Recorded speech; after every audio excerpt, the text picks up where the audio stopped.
ശക്തനായിട്ടുള്ള ഒരു ആനയെ പാപ്പാൻ തളക്കുന്നത് ദുർബലമായിട്ടുള്ള ഒരു ചങ്ങലയിലാണ്. ആനക്കത് പൊട്ടിച്ചെറിയാനുള്ള ശക്തി ഇല്ലാഞ്ഞിട്ടല്ല, പക്ഷെ ആന അതിന് ശ്രമിക്കൂല. അതിന് കാരണം അതിൻ്റെ ഉള്ളിൽ രൂപപ്പെട്ടിട്ടുള്ള ഒരു ചിത്രമാണ്.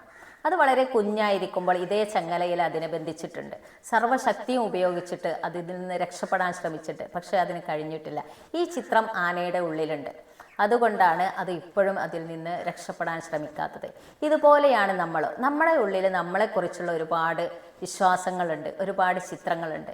എനിക്കതിന് സാധിക്കൂല, എനിക്കതിനുള്ള കഴിവില്ല, എനിക്ക് കോൺഫിഡൻസ് ഇല്ല എന്നൊക്കെ. നമ്മളെക്കുറിച്ച് നമ്മൾ എന്താണോ ചിന്തിക്കുന്നത് അത് തന്നെയാണ് നമ്മളെ റിയാലിറ്റി ആയിട്ട് മാറുന്നത്. ഇതുപോലെ തന്നെ ദൈവം പറഞ്ഞൊരു സംഭവമുണ്ട്, എൻ്റെ അടിമ എന്നെക്കുറിച്ച് എന്ത് വിചാരിക്കുമോ അതാണ് ഞാൻ.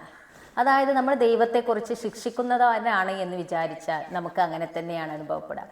അതേസമയം ദൈവം കാരുണ്യവാനാണ്, കരുണാനിധിയാണ്, പൊറുക്കുന്നവനാണ് എന്നാണ് നമ്മളെ മനസ്സിൽ ദൈവത്തെക്കുറിച്ചുള്ളതെങ്കിൽ നമുക്ക് അങ്ങനെ തന്നെയാണ് അനുഭവപ്പെടുക.